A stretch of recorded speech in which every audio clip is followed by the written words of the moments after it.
Hello friends, नमस्ते YouTube my channel. तो आज આપણે બનાવીશું સત્યનારાયણ ભગવાનની કથામાં બનતો શીરો બનાવવા માટે જો અહીંયા મેં દૂધ લીધું છે। દૂધને મેં પહેલાં ગરમ કરી નાખ્યું હતું, પછી અહીં સોજી લીધી છે, ચોખ્ખું ઘી લીધું છે, અહીંયા સૂકી દ્રાક્ષ લીધી છે, અહીંયા કાજુ બદામ લીધા છે જેને મેં પહેલાં આ રીતે વાટી નાખ્યા હતા, પછી અહીંયા ઇલાયચી લીધી છે, ઇલાયચીને પણ મેં વાટી નાખી હતી આ રીતે, અને ખાંડ લીધી છે।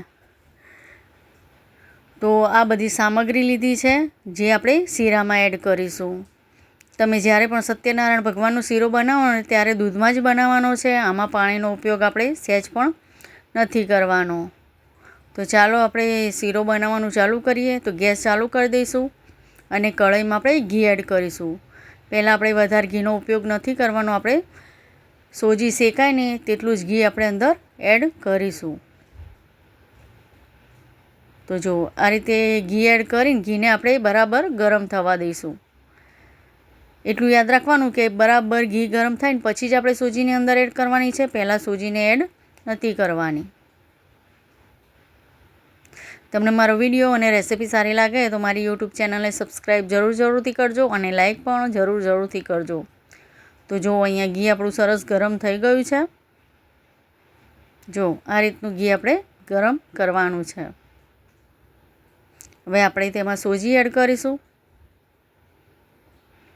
હું અહીંયા સત્યનારાયણ ભગવાન માટે પ્રસાદી બનાવું છું, તેથી હું તમારી જોડે વિડીયો પણ શેર કરી રહી છું કે સત્યનારાયણ ભગવાનનો પ્રસાદ કઈ રીતે બને છે શીરાનો।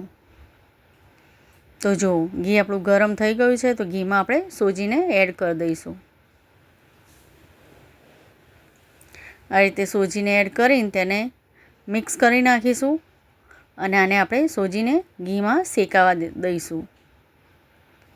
ઘીમાં સોજીને શેકાવા દેવાની છે, જ્યાં સુધી સોજીની અને ઘીની એકદમ સુગંધી આપણને ના આવે ત્યાં સુધી આને આપણે શેકાવા દઈશું। જ્યાં સુધી સોજી આપણી ફૂલી ના જાય અને એકદમ દાણો છૂટો ના થઈ જાય ત્યાં સુધી આને શેકાવા દેવાની છે સોજીને।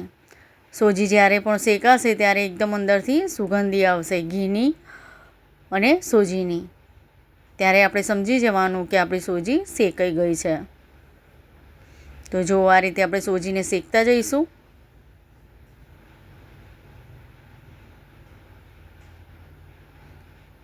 ગેસ એકદમ ધીમો જ રાખવાનો છે, આપણે ધીમા ગેસ ઉપર જ આપણે સોજીને શેકવાની છે। આ રીતે જુઓ।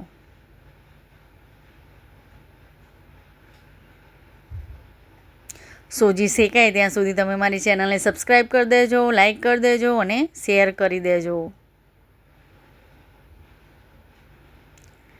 તો જો સોજી શેકાઈ ગઈ છે આપણી, જો સોજી સરસ છૂટી થવા લાગી છે। જો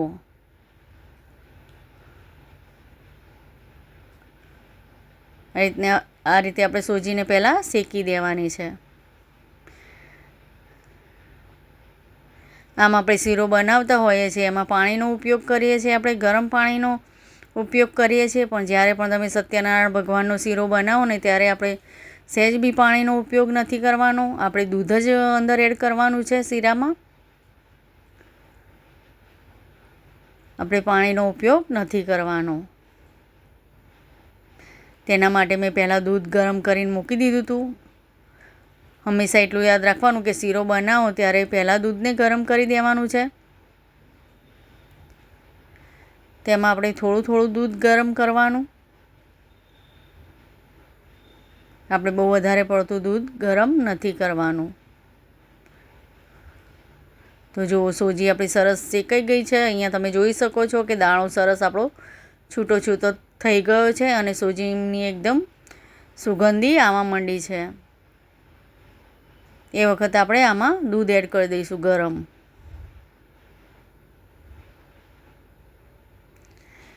તમારે એટલું યાદ રાખવાનું કે સોજી હોય સોજીથી વધારે આપણે દૂધને લેવાનું છે। અહીંયા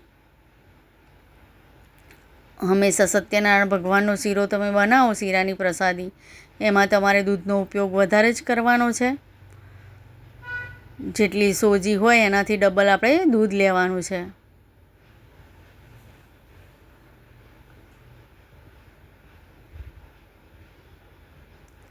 બધા દૂધને અંદર એડ કરી દઈશું।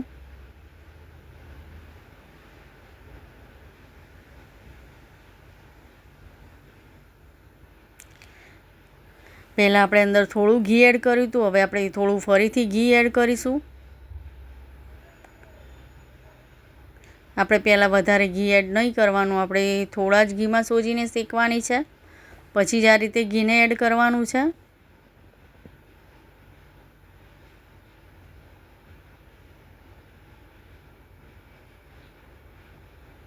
તો જો આ રીતે ઘીને આપણે મિક્સ કરી નાખવાનું છે.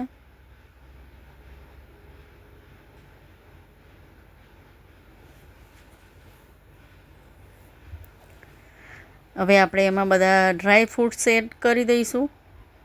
તો અહીંયા મેં દ્રાક્ષ લીધી છે. તમારે જો પહેલાં ઘીમાં શેકી નાખવા હોય તો તમે ઘીમાં પણ શેકી શકો છો ડ્રાય ફ્રૂટ્સને, પણ મેં અહીંયા શેક્યા નથી. હું આ રીતે જ અંદર એડ કરી દઉં છું, કેમ કે આ રીતે પણ એડ કરવાથી ખાવામાં સરસ લાગે છે. જો તમારે ઘીમાં શેકીને એડ કરવા હોય તો પણ તમે કરી શકો છો. હવે આપણે કાજુ બદામ એડ કર્યા, પછી ઇલાયચી પાવડર એડ કર્યો.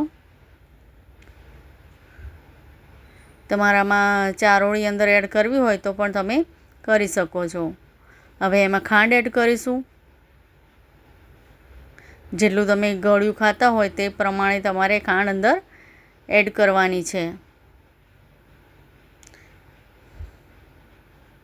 હવે ખાંડ એડ કરીને આ રીતે આપણે મિક્સ કરી નાખીશું.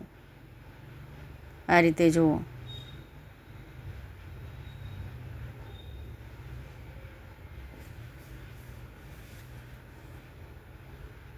આ રીતે બરાબર આપણે મિક્સ કરી દેવાનું છે શીરાને.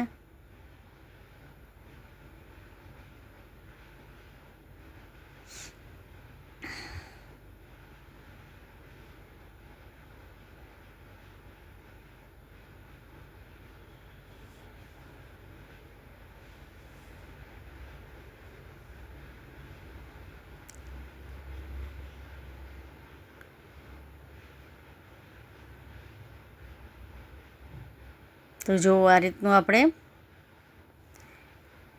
મિક્સ થઈ ગયું છે બધું. તો હવે આને આપણે થોડી વાર માટે ઢાંકી દઈશું, જેથી એકદમ સરસ સોજી પણ સરસ આપણી ફૂલી જાય અને સરસ એકદમ કાઠો શીરો થઈ જાય. તો જો અહીંયા દૂધ બધું બળી ગયું છે અને શીરો જુઓ તમે એકદમ કાઠો થઈ ગયો છે. તો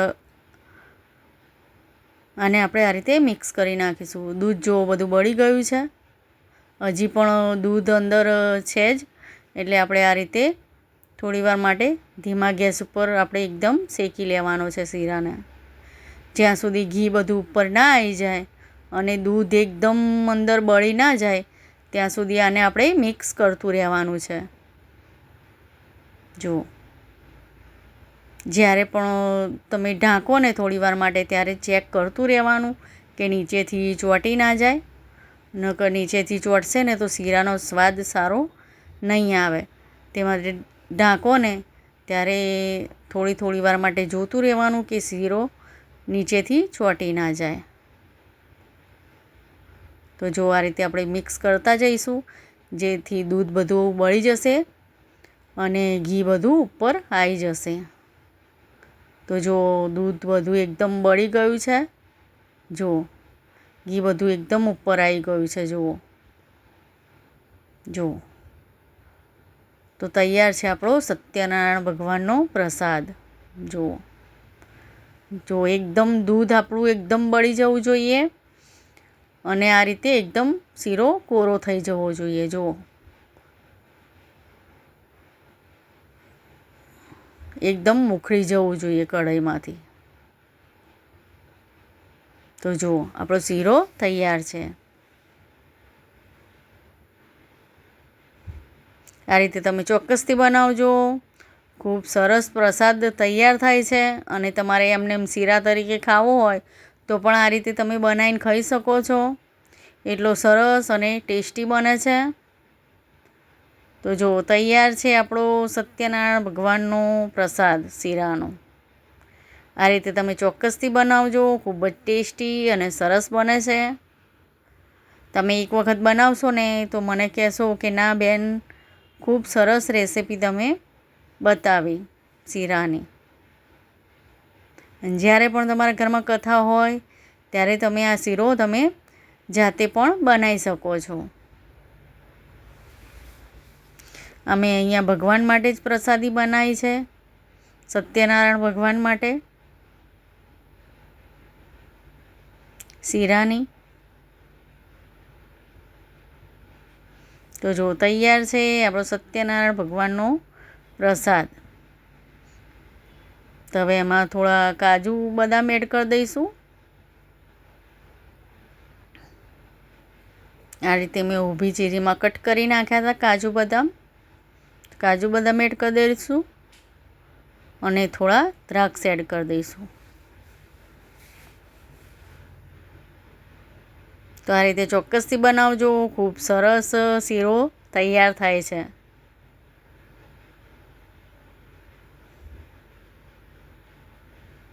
તમને મારો વિડીયો સારો લાગે તો મારી યુટ્યુબ ચેનલને સબસ્ક્રાઈબ જરૂરથી કરજો અને લાઈક પણ જરૂરથી કરજો. તો તૈયાર છે આપણો ભગવાનનો પ્રસાદ. બધાને મારા તરફથી જય મા લક્ષ્મી અને જય શ્રી કૃષ્ણ. મળીશું હવે બીજા વિડીયોમાં. આવી જ રેસીપી જોવા માટે મારી ચેનલને સબસ્ક્રાઈબ જરૂરથી કરજો. તો જો અહીંયા તૈયાર છે સત્યનારાયણ ભગવાનનો પ્રસાદ, જે કથામાં બને છે શીરાનો પ્રસાદ, એ આ પ્રસાદ આપણે બનાવ્યો છે. જો લાગે છે બી સરસ અને બન્યો તો પણ ટેસ્ટી.